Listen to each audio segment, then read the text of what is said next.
सो लक्ष्य मनोविज्ञान के अंतर्गत हम लोग मनोविज्ञान से संबंधित उन सारी क्वेश्चनों को हल करेंगे जो टेट तथा सीटेट में उन्हें पूछे जाने की संभावना है या पूछे गए। सो देखते हैं पहला क्वेश्चन। शरीर के केंद्रीय भाग से परिधीय या अग्रांगों की ओर विकास दर्शाता है। क्या शरीर के केंद्रीय भाग से परिधियों या अग्रांगों की ओर विकास दर्शाता है? पहला ऑप्शन है विकर्णीय विकास के सिद्धांत को, दूसरा विकेंद्रीय विकास के सिद्धांत को, तीसरा मध्य बाह्य विकास के सिद्धांत को, या चौथा सोपानीय विकास के सिद्धांत को। कौन सा ऑप्शन इसमें सही है? इसमें आपका ऑप्शन सही है सी, क्या मध्य बाह्य विकास के सिद्धांत को। ठीक है, अगला क्वेश्चन। स्कूल बच्चों के सामाजिकरण की एक ऐसी संस्था है। क्या स्कूल बच्चों के सामाजिकरण की एक ऐसी संस्था है जहां प्रमुख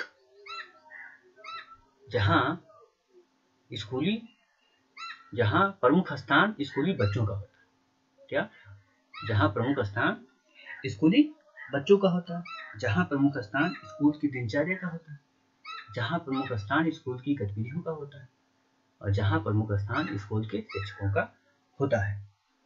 तो सामाजिकरण क्या है इसको पहले आप जान लीजिए। सामाजिकरण का अर्थ ये होता है कि जो भी हमारे माता पिता या आस पड़ोस लोग किस तरह रहते हैं, किस कल्चर को फॉलो करते हैं, कैसा रहन सहन है, कैसा खान पान है, इस सभी को बच्चा सीखता है। तो इसी को बोलते हैं क्या? सामाजिकरण।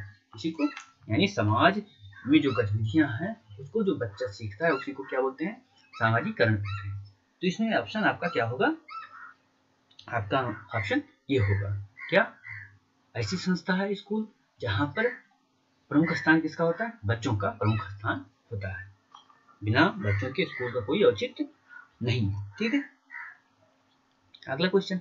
जब आप एक शिक्षक समूह से जुड़ जाते हैं, क्या जब आप शिक्षक समूह से जुड़ जाते हैं और अपने समूह के अन्य लोगों की तरह पोशाक धारण करते हैं तो आप प्रदर्शन करते हैं। क्या आप प्रदर्शन करते हैं? ठीक है, क्या ठीक है, जब आप एक शिक्षक समूह से जुड़ जाते हैं और अपने समूह के अन्य लोगों की तरह पोशाक धारण करते हैं तो आप प्रदर्शन करते हैं। क्या प्रदर्शन करते हैं? समूह की पहचान का, क्या समूह की पहचान का, समूह आज्ञाकारिता का, या समूह निर्देश का, या समूह की अनुरूपता का। तो क्या होगा? समूह की अनुरूपता। क्या समूह की अनुरूपता? आपका आंसर क्या होगा? समूह की अनुरूपता होगा। ठीक है, देखते हैं अगला क्वेश्चन है। किसी वस्तु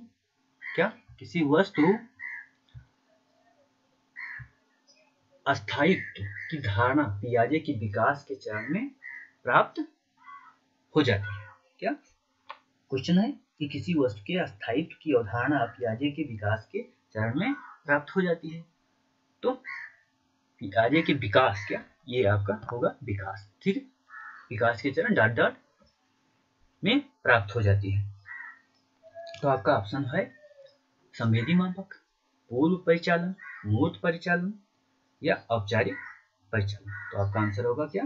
ए, यानी कि किसी वस्तु के अस्थायित्व की धारणा पियाजे के विकास के संवेदी गामक चरण में प्राप्त हो जाते हैं। ठीक, अगला क्वेश्चन देखते हैं। व्यक्तिगत शिक्षा कार्यक्रम की योजना डॉट डॉट के संदर्भ में बनाई जाती है। व्यक्तिगत शिक्षा कार्यक्रम की योजना डॉट डॉट के संदर्भ में बनाई जाती है। पहला ऑप्शन विशेष शिक्षा कार्यक्रम, दूसरा बाल केंद्रीय शिक्षा कार्यक्रम, तीसरा ई अधिगम यानी ई शिक्षा आप मान लीजिए, और चौथा मुक्त विद्यालयी शिक्षा कार्यक्रम। ठीक है, तो आपका आंसर क्या होगा? बाल केंद्रित शिक्षा कार्यक्रम। व्यक्तिगत शिक्षा कार्यक्रम की योजना किससे की जाती है? विशेष शिक्षा कार्यक्रम के संदर्भ में बनाई जाती है। ठीक है, ठीक है, बाल केंद्रित शिक्षा, क्या बी आपका ऑप्शन होगा। विशेष शिक्षा कार्यक्रम नहीं, बाल केंद्रीय शिक्षा कार्यक्रम के संदर्भ में बनाई जाती है। अगला क्वेश्चन। महीनों की आयु के बीच अधिकांश बच्चे शब्दों को मिलाकर छोटे छोटे वाक्य में बोलना शुरू करते हैं। कौन सा महीना है या कितनी आयु के बच्चे क्या शब्द बोलना शुरू कर देते हैं, छोटे छोटे वाक्य बोलना शुरू कर देते हैं। तो कौन सा है? आपको बी आंसर आपका होगा। 18 से 24 महीने के बीच बच्चे क्या छोटे छोटे वाक्य बोलना शुरू कर देते हैं। ठीक है। अगला बुद्ध लब्धि, क्या बुद्ध लब्धि या आईक्यू की अवधारणा किसने दी? क्या बुद्ध लब्धि या आईक्यू की अवधारणा किसने दी? तो किसने दिया? विलियम स्टर्न ने। क्या विलियम स्टर्न ने अवधारणा दी। ये क्या है? ये स्टर्न है। क्या विलियम स्टर्न, और ये है टर्मन। क्या टर्मन है। तो ये आपका क्या सही होगा? विलियम स्टर्न ने 1912 में क्या बुद्ध लब्धि की अवधारणा दी थी। किसने? विलियम स्टर्न ने बुद्ध लब्धि की अवधारणा दी थी। ठीक है। अगला सृजनात्मकता की डॉट संबंधित माना जाता है। सृजनात्मकता को डॉट संबंधित माना जाता है। क्या को संबंधित माना जाता है? किससे संबंधित माना जाता है? द्रव बौद्धिकता से, रवादार बौद्धिकता से, या अविस्तृत सोच से, या विविध सोच से। तो सृजनात्मकता को किससे? विविध सोच से संबंधित माना जाता है। क्या विविध सोच से संबंधित माना जाता है। इसी भाषा के स्वीकृत ध्वनि संयोजनों को इसके डॉट नियमों के अंतर्गत बनाया जाता है। क्या इसी भाषा के स्वीकृत ध्वनि संयोजनों को इसके डॉट नियमों के अंतर्गत बनाया जाता है। तो इसका ऑप्शन क्या है? ध्वनि संबंधी, व्याकरणिक संबंधी, वाक्यात्मक संबंधित और विभक्त संबंधी। और आपका ऑप्शन क्या होगा? पहला ध्वनि संबंधी। अगला क्वेश्चन, जब सीखने की प्रक्रिया किसी भाषा द्वारा प्रभावित होती है तो ऐसी स्थिति को कहते हैं। क्या आप कोई चीज सीख रहे हैं और उस सीखने की प्रक्रिया में बाधा या प्रभाव किसके द्वारा आती है? भाषा के संदर्भ में। जैसे कोई बच्चा है, वो सीखना चाहता है, लेकिन जो भी सीखने की प्रक्रिया है वो पूरा इंग्लिश में है। ठीक है। तो उसे क्या कहते हैं? उस स्थिति को क्या कहते हैं? ऑप्शन आपका है संस्कृत प्रभावित, दूसरा ऑप्शन है भाषा निर्धारित, तीसरा संज्ञानात्मक पक्ष, और चौथा सामाजिक भाषाई उद्धृत। तो ऑप्शन क्या होगा? भाषा निर्धारित आपका होगा। क्या भाषा निर्धारित आपको इसके कहते हैं? क्या भाषा निर्धारित कहते हैं? अगला क्वेश्चन,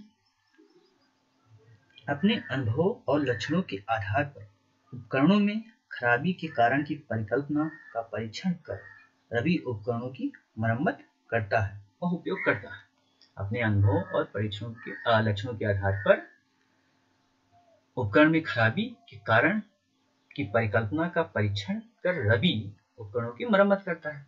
तो ये बच्चा क्या करता है? किस चीज का उपयोग करता है? अंतर्दृष्टि का, कला विधि का, क्या कलन विधि का, या मानसिक दृढ़ता का, या अनुमानी विधि का। क्या अनुमानी विधि का। ठीक है। तो ऑप्शन कौन सा आपका सही होगा? अनुमानी विधि। क्या अनुमानी विधि सही होगा। अगला क्वेश्चन, दिव्या अक्सर, क्या ये है दिव्या अक्सर निर्देशित कार्यों को छोटे छोटे हिस्सों में विभाजित कर आसान बनाती है। वह उपयोग करती है। क्या वह उपयोग करती है? क्या कम करने की विधि। क्या ये है कम करने की विधि। दूसरा द्वितीय विस्तारण विधि का। ये क्या है? ये द्वितीय विस्तारण विधि का। उपलक्ष्य का, क्या उपलक्ष्य विश्लेषण विधि का। और चौथा क्रियात्मक जड़ता व नियामक विधि का। तो उसमें क्या होगा? उपलक्ष्य विधि का, उपलक्ष्य विश्लेषण विधि का वो करते हैं, प्रयोग करती है। जिससे छोटे छोटे कोई बड़ा चीज है उसको छोटे छोटे भागों में विभाजित करके आप क्या कर सकते हैं? आसानी से समझ सकते हैं। तो उस विधि को क्या कहते हैं? उपलक्ष्य विश्लेषण विधि। अगला क्वेश्चन, पुरुष और महिला की भूमिका का निर्धारण समाज करता है। यह कथन बताता है। क्या यह कथन बताता है? ठीक है। लैंगिकता एक अंतर्निहित अवतरण है। क्या लैंगिकता एक अंतर्निहित अवतरण है? लैंगिकता एक अनुवांशिक प्रतिभा है। लैंगिकता एक अंतर्ज्ञानी अवतरण है, लैंगिकता एक सामाजिक अवतरण है। तो आपका ऑप्शन क्या होगा सही? लैंगिकता एक सामाजिक अवतरण है। क्या? सामाजिक अवतरण है। पुरुष और महिला की भूमिका निर्धारण समाज करता है तो सामाजिक अवतरण होगा। अगर कोई ऐसा समाज है जहां आप देखेंगे महिलाएं कुछ अलग काम कर रही होंगी, जैसे महिलाएं खेती का काम करें या महिलाएं कमाएं और पुरुष खाए, ठीक। लेकिन भारतीय परंपरा में क्या है कि पुरुष कमाए या महिलाएं खाएं, इसका ज्यादा चलन है। तो ये सामाजिक अवतरण है। क्या? सामाजिक अवतरण है। अगला क्वेश्चन, ग्रेडिंग, कोडिंग, अंकन और क्रेडिट संचय प्रणालियां डॉट डॉट के कुछ उदाहरण है। क्या उदाहरण है? पहला ऑप्शन, परीक्षा के उत्तर पत्रों के मूल्यांकन की प्रक्रिया, कक्षा में बच्चों की स्थिति के निरूपण की विधि, आलेख पत्र में अकादमिक प्रगति को दर्शाने या अधिगमकर्ता की उपलब्धि के आकलन की गणना की। तो इसमें क्या है? आपका ऑप्शन डी आपका ऑप्शन सही है। क्या? डी आपका ऑप्शन सही है। ठीक है, अधिगमकर्ताओं की उपलब्धि के आकलन की गणना विधि। अगला ऑप्शन देखते हैं, अगला क्वेश्चन देखते हैं। अधिगमकर्ताओं की उपलब्धि का आकलन शिक्षकों की सहायता करता है। क्या सहायता करता है? इसको आप देखना है। अधिगमकर्ताओं के प्रदर्शन को रिकॉर्ड करने में, शिक्षण अधिगम विधियों की प्रभावशीलता का मूल्यांकन करने में, कक्षाओं में अधिगमकर्ताओं की क्षमता समूह के कारण, शिक्षा के लिए गतिविधियों की सूची तैयार करने में। क्या? सूची तैयार करने में। तो आपका ऑप्शन क्या होगा? शिक्षण अधिगम विधियों की प्रभावशीलता का मूल्यांकन करना। ठीक है, अगला क्वेश्चन देखते हैं। दिव्यांगजन अधिकार अधिनियम डॉट डॉट किस वर्ष में आया? दिव्यांगजनों को अधिकार अधिनियम किस वर्ष आया? तो किस वर्ष आया? 2016 में आया। इसमें दिव्यांगों के लिए 4% का आरक्षण निर्धारित किया गया, इससे पहले 3% था। अगला क्वेश्चन, समावेशी शिक्षा डॉट डॉट के सिद्धांत पर आधारित है। पहला सामाजिक संतुलन, दूसरा समता एवं समान अवसर, तीसरा सामाजिक अस्तित्व और चौथा विश्व बंधुत्व। ठीक है, तो कौन सा ऑप्शन होगा? समता और समान अवसर के सिद्धांत पर समावेशी शिक्षा काम करती है। समावेशी शिक्षा यानी कि सभी को क्या मिले? बराबर शिक्षा मिले, उसमें कोई ऐसी बाधा ना हो, आर्थिक संबंधित बाधा ना हो कि पैसा नहीं है तो उसको शिक्षा ना मिले। ठीक है, अगला क्वेश्चन, व्यक्तिगत विविधताओं वाले बच्चों को पढ़ाने के लिए ऐसे विद्यालय होने चाहिए जहां शिक्षक, क्या यह ऐसे विद्यालय होने चाहिए जहां शिक्षक किस प्रकार के हो? देखिए, व्यक्तिगत विविधताओं के आधार पर वर्गीकृत की गई कक्षाओं के विभिन्न वर्गों में पढ़ा सके। ठीक है, दूसरा, विविध अधिगम आवश्यकता के अनुसार विभिन्न शिक्षण अधिगम प्रविधियों का प्रयोग करने में प्रशिक्षित हो। तीसरा ऑप्शन, विशिष्ट व्यक्तिगत विविधताओं वाले बच्चों को पढ़ाने के लिए प्रशिक्षित हो या बच्चों के स्वरूप अधिगमकर्ता बनाने में प्रशिक्षित है। तो आपका ऑप्शन क्या सही होगा? आपका ऑप्शन होगा बी, यानी कि बा, विविध अधिगम आवश्यकता के अनुसार विभिन्न शिक्षण अधिगम प्रविधियों का प्रयोग करने में प्रशिक्षित हो। यानी जितने भी अधिगम के तरीके हैं, बच्चों को सिखाने के तरीके हैं, उस सब उनको क्या होना चाहिए? आना चाहिए। ठीक है, अगला क्वेश्चन, बाल शिक्षा अधिकार अधिनियम 2009 में दिव्यांग बच्चों को निःशुल्क शिक्षा का अधिकार दिया गया है। क्या? निःशुल्क शिक्षा का अधिकार दिया गया है। अब इसमें आपको बताना है कितने वर्ष के बच्चों को, क्या कितने वर्ष के बच्चों को ये अधिकार दिया गया है? तो कितने वर्ष के? 6 से 18 वर्ष के बच्चे को क्या अधिकार ये दिया गया है निःशुल्क शिक्षा का। ठीक है, अगला क्वेश्चन, विविध अधिगमकर्ताओं के लिए सुगम्य स्वरूपों में शिक्षण अधिगम सामग्री प्रदान करने का तात्पर्य डॉट डॉट में से है। पहला ऑप्शन, सार्वभौमिक समावेशी शिक्षा के नैतिक विचार, दूसरा ऑप्शन, शिक्षण व्यावसायिकता की सार्वभौमिक संहिता, तीसरा ऑप्शन, शिक्षण की सार्वभौमिक मानववादी दृष्टिकोण और अगला ऑप्शन, अधिगम की सार्वभौमिक संरचना। तो आपका कौन सा ऑप्शन सही होगा? आपका ऑप्शन डी, यानी कि द अधिगम की सार्वभौमिक संरचना। ठीक है, अगला क्वेश्चन देखते हैं। स्वजागरूकता एवं संज्ञानात्मक क्षमताओं का नियंत्रण, जिसे योजना बनाना, जैसे योजना बनाना, समीक्षा करना और संशोधन करना इत्यादि डॉट डॉट अंतर्निहित है। यानी किसमें अंतर्निहित है ये सारे कार्य करना। ठीक है, केंद्रीकरण, संज्ञान बोध, संज्ञान या समयोजन, क्या होगा? संज्ञान बोध आपका आंसर सही होगा। संज्ञान बोध आपका आंसर सही होगा। अगला, जब बच्चे प्राप्त की गई सूचनाओं की व्याख्या करने के लिए अपने अनुभवों के आधार पर सोचते हैं, क्या अनुभवों के आधार पर सोचते हैं, तो उसे डॉट डॉट कहा जाता है। जब बच्चे प्राप्त की गई सूचनाओं की व्याख्या करने के लिए अपने अनुभवों का प्रयोग करते हैं, तो उसे क्या कहते हैं? क्या कहते हैं? आधार पर ये सोचते हैं, ये गलत लिखा हुआ है, सोचते हैं, तो उसे क्या कहा जाता है? क्या कहा जाता है? ठीक है, तो पहुंच करके आप बताइए क्या कहा जाता है? प्रतिक्रियावादी सोच, सृजनात्मक सोच, अमूर्त सोच या मूर्त सोच? क्या होगा? ये मूर्त सोच होगा। क्या? मूर्त सोच होगा। अगला क्वेश्चन देखते हैं। अधिगम को व्यक्तिगत क्षमता के आधार पर उनकी कठिनाई के विभिन्न स्तरों को ध्यान में रखते हुए पढ़ाने की विधि को डॉट डॉट कहा जाता है। ठीक है, तो आपका ऑप्शन क्या होगा? विभेदी अनुदेशन। क्या? ऑप्शन ए आपका सही होगा। अधिगमकर्ताओं को व्यक्तिगत क्षमता के आधार पर उनकी कठिनाइयों के विभिन्न स्तरों को ध्यान में रखते हुए पढ़ाने की विधि को क्या कहते हैं? विभेदी अनुदेशन।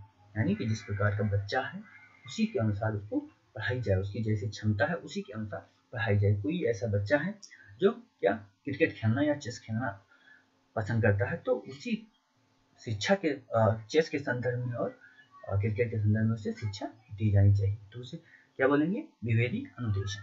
ठीक है, अगला, प्रतिपालन। क्या? प्रतिपालन अधिगम का एक विशिष्ट चरण है जो अधिगम के डॉट डॉट चरण का पूर्ववर्ती है। क्या? प्रतिपालन अधिगम का एक विशिष्ट चरण है जो अधिगम के डॉट डॉट चरण का पूर्ववर्ती है। ऑप्शन क्या? पहला अधिग्रहण, क्या? अधिग्रहण, दूसरा अभिप्रेरण, तीसरा आत्मनिर्भरता और चौथा सामान्यीकरण। क्या? चौथा सामान्यीकरण। ठीक है, तो अधिगम के कितने चरण हैं? 6 चरण हैं। क्या? अधिगम के 6 चरण हैं। ठीक है, प्रतिपालन अधिगम के 6 चरण हैं। पहला क्या?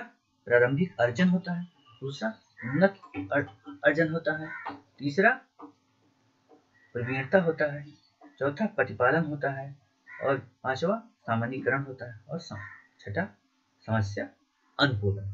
क्या? समस्या अनुकूलन होता है। तो इसमें आप देखेंगे क्या सामान्यीकरण आपको मिला, तो यानी कि ऑप्शन आपका क्या डी सही होगा। ऑप्शन आपका डी सही होगा, यानी प्रतिपालन अधिगम का विशिष्ट चरण है। तो प्रतिपालन अधिगम के कितने चरण हैं? 6 चरण हैं।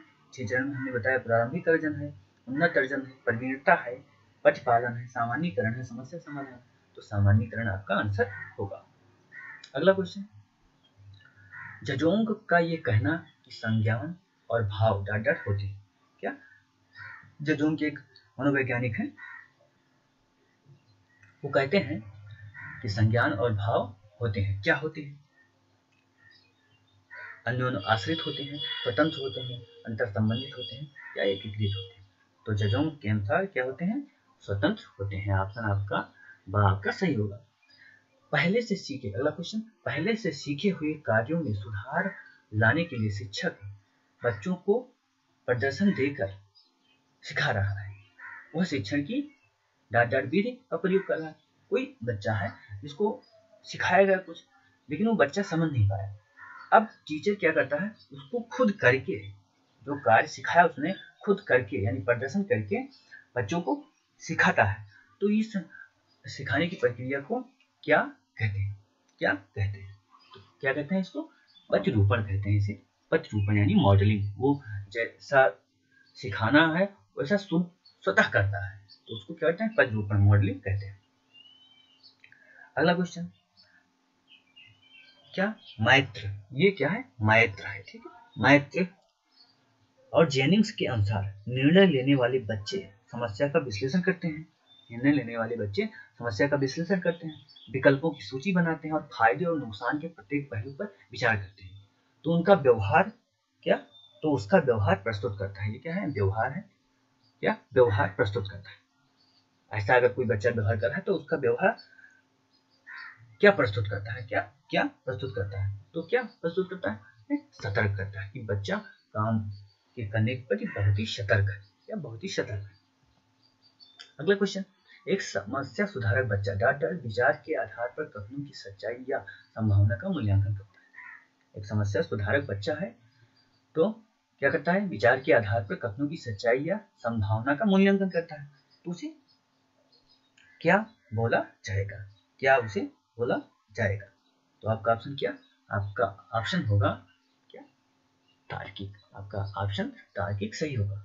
ठीक है, यानी एक समस्या सुधारक बच्चा तार्किक विचार के आधार पर कथनों की सच्चाई या संभावना का मूल्यांकन करता है। ठीक है, अगला क्वेश्चन, जिस दिए गए कार्य, क्या दिए गए, ये गए हैं, ठीक है, जिस दिए गए कार्य को करते समय बच्चे स्वयं आनंद लेते हुए अनुभव करते हैं उसे डायरेक्टर कहा जाता है, उसे डायरेक्टर कहा जाता है।